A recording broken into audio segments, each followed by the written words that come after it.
Hey, how's it going everybody? BurntBrian here, and welcome back to another Tall Can Tuesday. In this video series, I like to give you updates on my life and the future of the channel, answer random questions, and talk about topics submitted by you, the fine viewers, and of course, drink some beer. And today I've got a pretty interesting one. It kind of jumped out at me. I had to give this one a try because I'm a huge fan of comic books. Probably not so much a fan of this actual brand, but we'll see what happens. Who knows? I may end up liking it. Today I've got something from Mike's Harder Punch, which is, I guess, a branch off of Mike's Hard Lemonade. And check out this awesome can. You've got a limited collector series for Deadpool, and this is their edition 6.0, I guess, a strawberry pineapple punch. And this thing comes in at 8% per volume. Of course, there's warnings on here letting you know that it's got alcohol in it, I guess, in case kids see it and think that they could buy it because it's got a cartoon figure on the front. But Deadpool really isn't for kids. That's definitely more of an adult thing. It says on the side, Deadpool the movie, a high-octane experience. Warning, only for those who can take the harder things in life. Alright, so let's go ahead and crack this thing open. And, you know, why not? We're going to go ahead and pour it into a glass and see what we're looking at. Wow, the smell is really good. I mean, it smells absolutely amazing, but it has this, like, super neon bright, like, pinkish color. There's still a little more in there, and obviously like an effervescence as it's just bubbling, and I can see it fizzing out of the top of the glass there. But I don't know if it's how it's going to look in the screen. It's like a very pinkish, almost purplish hue to it. Very interesting looking, and man, it really does smell good.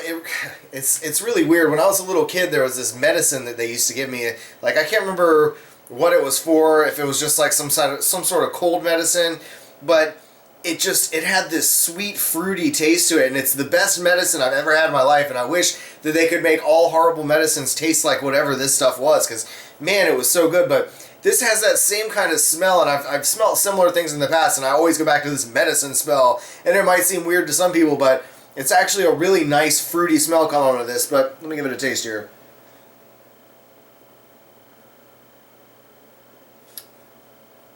Wow.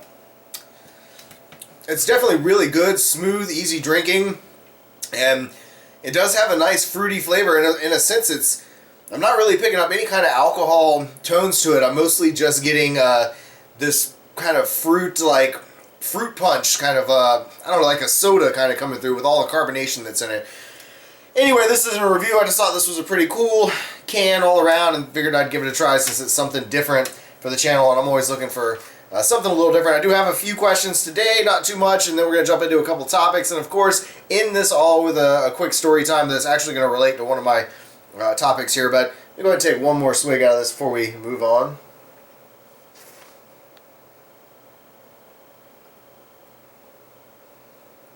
Speaking of awesome cartoons, Voltron.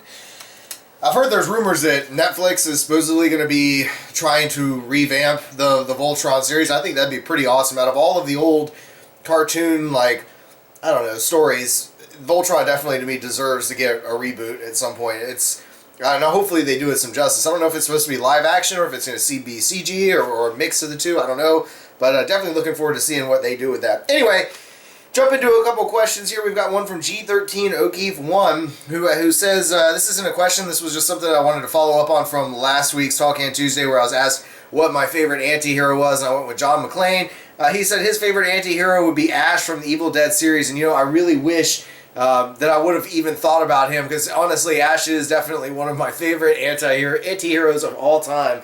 And actually over there, I meant to bring it over to show you guys, but I've got they're one of the limited edition DVD sets that they had that's got it's supposed to be the Book of the Dead edition, so it's got what's supposed to be like the skin of a human body as the cover to the DVD, and it's pretty neat. It's like some sort of latex or whatever that's on the outside of it, but it's got the evil, twisted looking Necronomicon face on the front.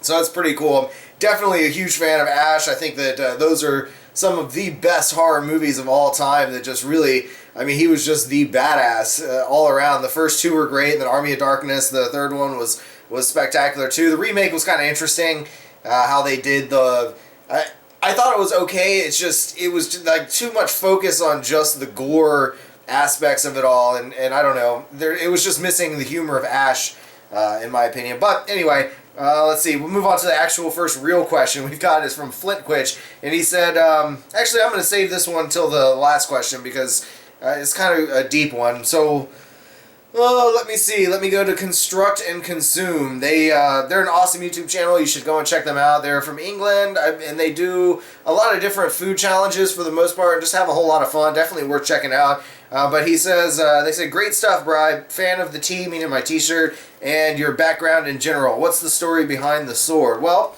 the sword, and I'm not sure, I have actually two here.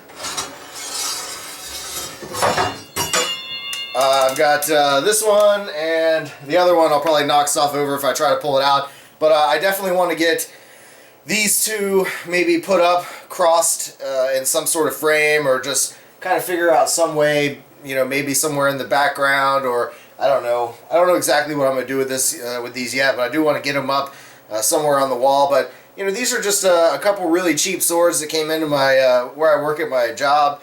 And I'm a huge fan of all different swords, knives, always have been. Growing up, I wasn't a big fan of guns for some reason. I mean, I loved action movies and all that, but to me, swords were so much better. And movies like the Highlander series, you know, were amazing. Like, I loved the whole "there can be only one thing," and the sword fights were great. So anyway, I love all of these swords. I'm trying to save up some money, so maybe eventually I can buy myself a cold steel sword. It's one that I've always wanted, like one of their katanas. They're pretty expensive, can get up to sometimes around $800 for like the Emperor katana and stuff. But, you know, they're ones that are battle ready in a sense that if you ever had to, you know, carry around, there's certain things that for a zombie apocalypse that I always want to have, you know, and not even just a zombie, just in general, if there's some major crisis and you've got to hit the road, I've got what we call a bug out bag that's full of bandages and sewing needles and slingshot and all kinds of just real random things that you would need along the way, water purifying tablets. I've got my Camelback water backpack, and of course I'm trying to get all of the essentials. I want to have a pistol, shotgun, and a rifle, and of course a good quality dagger, good quality sword that I can carry around with me. But anyway, these are just for fun, nothing super special, but you know, definitely a pretty decent steel. They're really heavy, and for just being cheap blades, they're a whole lot of fun. And maybe I'm going to do some kind of fun video with them, because I think I can get a pretty good edge on these things, and I'll see if I can do some destruction, because I really didn't pay a whole lot for them. But yeah, they're mostly just for fun decoration. But thanks for the question, man. I appreciate it. I hope you guys looking forward to one of your next videos. I know I just watched a massive 4 burger challenge that one of them managed to dominate and complete. So anyway, cheers to you guys.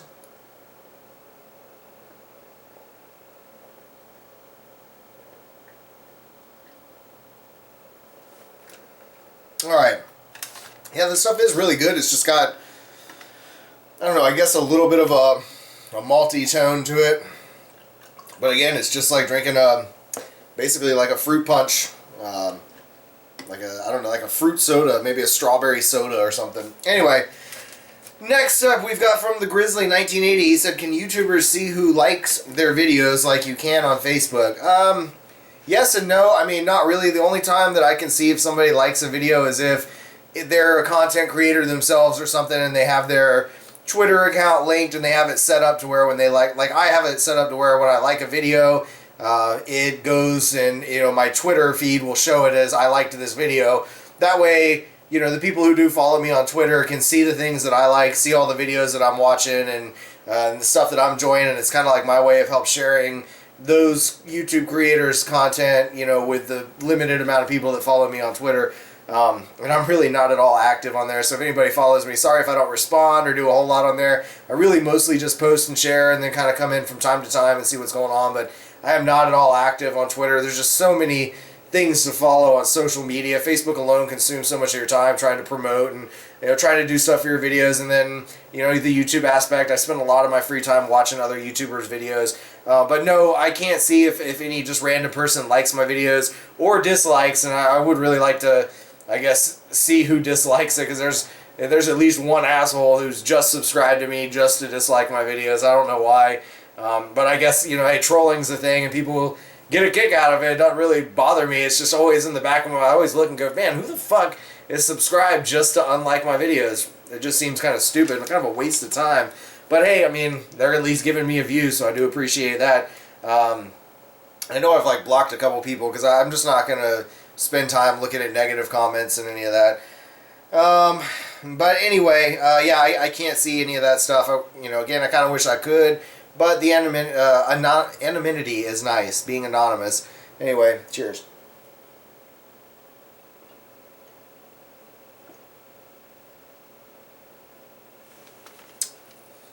Okay, so to Flintquitch. Like I said, this was kind of more of an in-depth personal question, one that I actually took some time thinking about. He said, if you could go back in time and change one thing, would you? Well, I've often tried to live by the philosophy that everything happens for a reason and to not live with any regret in the things you've done in the past. You just kind of have to accept those things as being part of your life, part of your learning experience. You wouldn't be who you are without them, so live with no regrets. But at the same time, if I really think about things, there are some, there's one shining regret that I kind of put out that I have to, I guess, at least be honest with myself about, even though I do try to not look at it that way.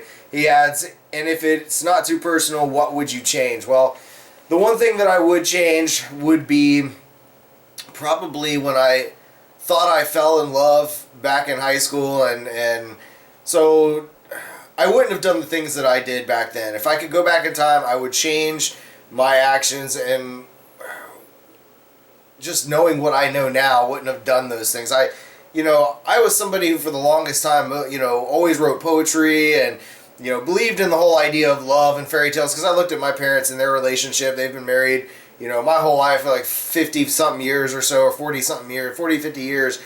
And, I always kind of imagined that that's just the way it is. And I guess as I grew up, my generation to me seems so much different than theirs. And they fought through their differences, the problems that they had. They fought through them and they stuck them out.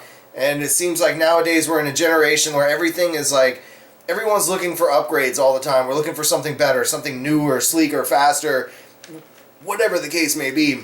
So, and I blame like the MTV generation, which is what I think I am. I mean, MTV was a heavy influence on a lot of people's lives, and slowly it became less about music and more about culture, and it kind of shaped generations of people into being, materialistic, and people that are idolizing these musicians and idolize, it's like, I don't know, I just feel like we live in a time where love isn't really around anymore. Maybe that's for a handful of people, but for the most part, people are going to leave you in a second. They're looking for something, the next upgrade better than you at all times.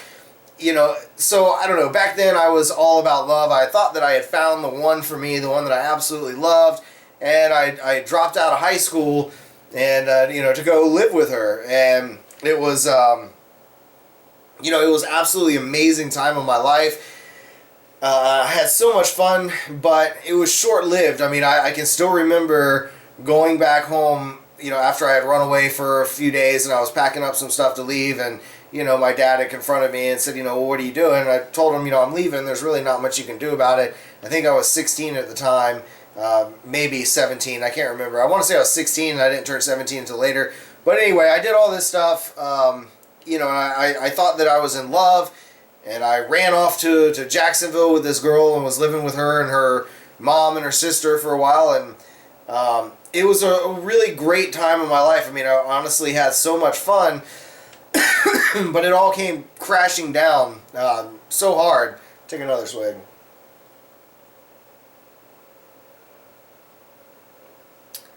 Again, like most young loves, a lot of people honestly don't last and don't continue on. I always thought that would be different for me, because I'm somebody that when I devote myself, I'm one of those loyal guys.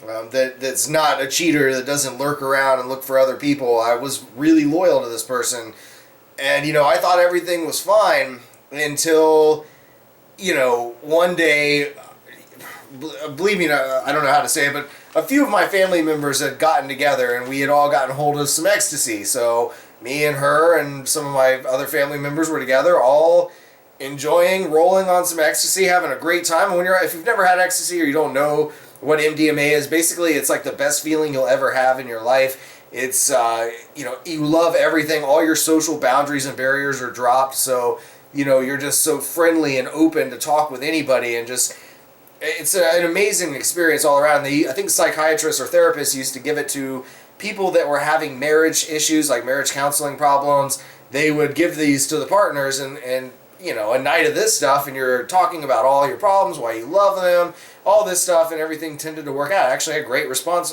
great results. But anyway, so while we're on this, and I'm just having a great time on cloud nine with all these people I love, this girl ruined all of those drug experiences for me from that point on by, while I'm in the middle of feeling so good, telling me that she thinks that her mom wanted me to move out. And so, you know, now all of a sudden my happiness comes crashing down. And, you know, I thought everything would be fine. We were working out a deal where she was going to move out with me, and we were going to find a place, and I was working at a decent restaurant, trying to work my way up. Thought that, you know, we were going to do everything fine. Then she decided she just wanted to spend more time. She wasn't ready to leave her home. And I thought that was crazy, because I gave up everything. I left my home to go live with her, you know, and to do all of that, you know, just to take a leap in faith. And she didn't have it in me. Turns out later that I guess she was cheating on me with some married guy at my cousin's own bar of all places. And I don't know why they didn't tell me. Maybe they just didn't know, or they didn't want to hurt my feelings, or whatever the deal was. But, you know, apparently she was cheating on me with this married guy who was an ex-Marine or whatever. And that was real heartbreaking to hear about. And I guess from then on, you know, the select handful of romantic encounters I've had after that have been people that have cheated on me. Maybe it's because I have a horrible selection process when I pick people, but so anyway, all of that bad shit happened, and that just made me, you know, my whole life went downhill in a sense from there, and it's been one long struggle. I had to go back. I mean, I did graduate. I got an actual diploma before my graduating class received theirs, and walked down the road. I mean, I went and took sort of a GED thing. It was a GED, but it wasn't. It was actual state, you know, I don't know exactly how it works, but anyway, I scored great on that. You know, and I worked little jobs here and there, but life was always different after that point. I always felt like my relationship with my parents were different after that. Even though they say that it's not, I still kind of feel like it is. And, you know, maybe that's just what's led me to become, you know, kind of I guess the unhappy person that I am today. And so I'm trying to make some changes, obviously, in life to find that inner happy person again. But if I could go back and change one thing, it would be that. I'd go back and I wouldn't have ran away. I would have stayed home, said goodbye to her, you know, got my diploma with my graduating class. Who knows what could have happened? My life could have been totally different. Maybe I would have gone right to college after, instead of waiting so many years and working in shitty, hard jobs all my life. Who knows? Things could have been better. They could have been worse. But that's one thing that I would have changed. Definitely would have done that. So anyway, thanks for the thoughtful question. Hopefully you appreciate the response. You know, I'm always trying to be honest in these videos, so I kind of give you, like I said, this is all about me being personal and being straight up real with you guys. So when people ask me questions or whatever, nothing's really too personal. I'm going to kind of tell you how it is for the most part. I don't think there's anything too personal. But anyway, again, I appreciate it. Thanks so much for all of you awesome questions. Flint Quitch, you're an awesome supporter of mine. Cheers.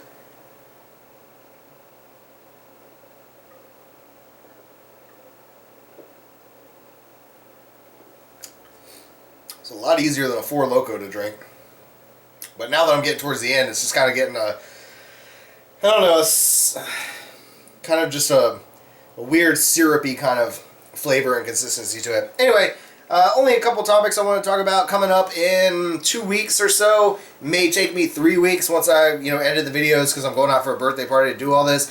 But I'm going to be taking a look at what I believe to be around 62-year-old Jim Beam bourbon. And, you know, basically a very good friend of mine has been holding on to these decanters of her father's for a very long time, and he's, you know, been passed away for a little while now, and she's been holding on to these. He's had them for many, many years, and I got to see them this weekend. They're really amazing looking. Like, there's a train, like an engine and a caboose, and there's, you know, like some kind of old race car one, and an airplane. There's all kinds of, another car. A lot of really cool decanters. Most of them, well, a few of them don't have liquor, but I think 3 of them all have the liquor still inside, and they've been sealed up. They're in decanters that are kind of, I mean, there's no light going to them, so the liquor shouldn't have had any real light. I think for the most part, they've just been sitting in storage, very little jostling around. So, it should be pretty interesting. There's a 100-month-old and a 150-month-old scotch, but These were bottled in 1977, so we're looking at 39 years plus, another 12 and a half years for the actual, I don't know what you call it, the preserving that they did of the liquor. So it's going to be really awesome to try that. Hopefully I'll have a couple friends do a video with me. We'll sample it. We'll see what we think. Maybe I can get some regular Jim Beam. We can do a comparison for something fresh versus what should be a very smooth, enjoyable bourbon experience. But that's going to be a whole lot of fun, so stay tuned for that. Also, I don't know if you've noticed, but it really does seem like this is the year for comic book movies. So many awesome comic book movies. Of course, Deadpool I still haven't watched yet. I know, I feel horrible. Some people have ruined some of it for me, but I definitely really want to watch that one. Haven't seen Batman vs. Superman, but this weekend, Civil War, the new Captain America movie came out, so I think maybe tomorrow I'm going to try to catch a matinee when all the students are in college and everybody else is at work, because I don't really like doing those late night movie releases on a Friday and Saturday when everybody's going to be at the theater. I like to try to get there when there's not so many heads around, but man, you got so many movies between that. I want to see the Ninja Turtles movie and see, actually Krang, and what else do we got? Just so many awesome movies. Yeah, I mean, I think that they're going to be introducing, like, Doctor Strange looks like it's going to be pretty awesome. In general, this coming year is going to be, of course, X-Men. They just put out, not too long ago, their last, I guess, trailer, and at the very end you get to see a glimpse of Wolverine, so you know he's going to be in it. And this is the Apocalypse series is one of my favorites out of the whole X-Men comic strip series, where you had the 4 Horsemen of Apocalypse, and that was such an epic battle, so I'm really hoping that this movie does some serious justice, and it looks like they're introducing some other characters into the story that were maybe less known, and it's kind of nice to see them being brought in, like Eric or Magneto's son. It's pretty cool. Anyway, one last thing, and this kind of all ties in back to Flint Quitch's question, my response to that, what I'm going to be trying to do now from this point, this day on, and then I'll jump into a little story, or I guess I'll just talk about all this at once. So, my goal is, I'm really, it's so hard to lose weight, man. It really is. And it's mostly me. It's laziness. I make excuses. I do all these things and go, yeah, I'll start next week. I'll put this off. I'll do this next week. I'll do this next week. And it just goes on and on and on. And you never end up doing it. Something always comes up to keep you from doing what you should be doing to keep your goal strong. So, my goal is, today is Sunday. I'm filming this on Sunday, which is Mother's Day, and this will be out, of course, on Tuesday, which is the 10th, I believe. Yes, the 10th. So, starting today, this is the last little bit of drinking I'm going to do. I am always going to have a Tall Can Tuesday video, so it'll be either next Sunday or Monday before I drink any more of anything. And I just got a new bike. I'm really looking forward to riding this thing. I mean, it's a really amazing, awesome street bike. It's encouraging me to get back out on the roads. We've got a lot of paved trails around here, so I'm going to start doing some riding on the trails again and start, lifting a little bit of weights around the house, maybe even start a gym. But in 2 months' time, in 60 days from today, I am going to be 30 pounds lighter. That's my goal. I'm sticking to it. I have to. I have no choice. I've got to lose weight, and the only thing I can do is look at the choices that I'm currently making, and that's, I'm just horrible about drinking. I drink way too much, and I've got to stop that. So, anyway, part of what's led me to feel this way, and this goes into my story before I end this video, was way back, a long time ago when I was living with that girl.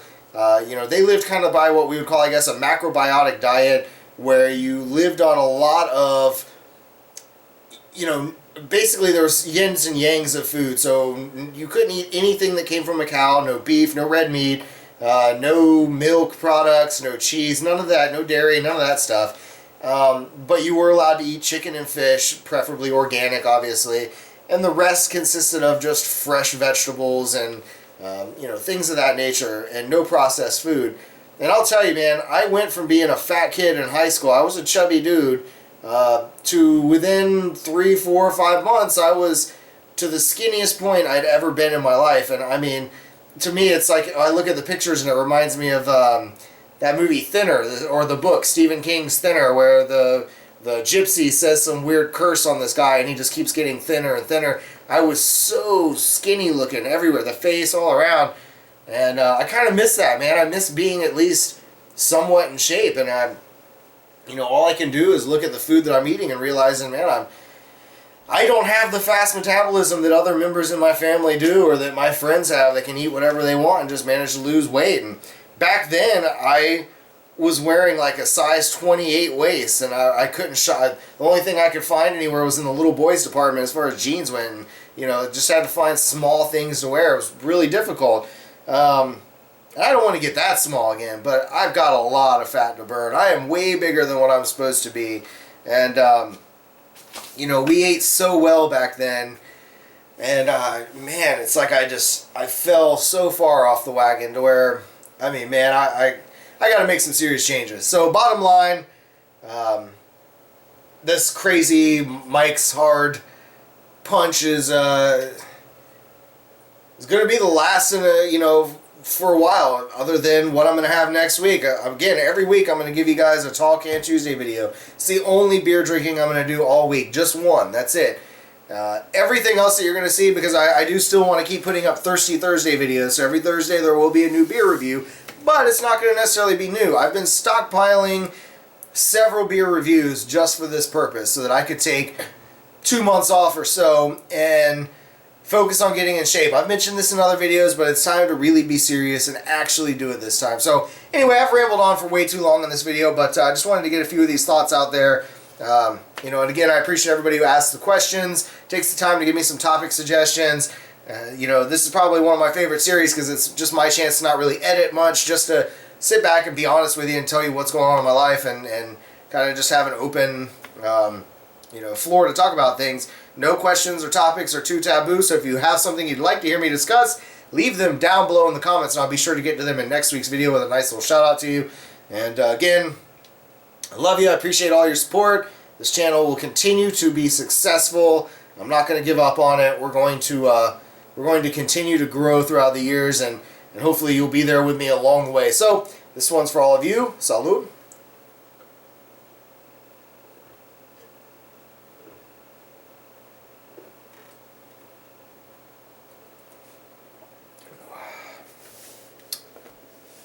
It's really not that bad, but it's just so sugary and sweet and syrupy. Not something that I really would ever drink again, to be honest. But not bad in general. If you're a fan of these kind of Mike's lemonade kind of drinks, their concoctions, give it a try. It's pretty tasty, but, I got it for the can because it's got Deadpool on it. Anyway, I hope you guys enjoyed. If you did, please be sure to give it a thumbs up. Subscribe so you don't miss out on any future videos of mine. Again, I'm trying to put out at least 3 or 4 a week now. Trying to be consistent and delivering you guys new, awesome content. If you have any suggestions, feedback, anything, leave them down below. Love interacting with you. You can follow me on all the various social networking sites, from Instagram, Google+, Twitter, Facebook. If you play video games, I'm on the Steam Network. And if you're a connoisseur of fine craft beer, you can follow me on Untapped. There'll be links down below in the description. And as always, stay toasty, my friends.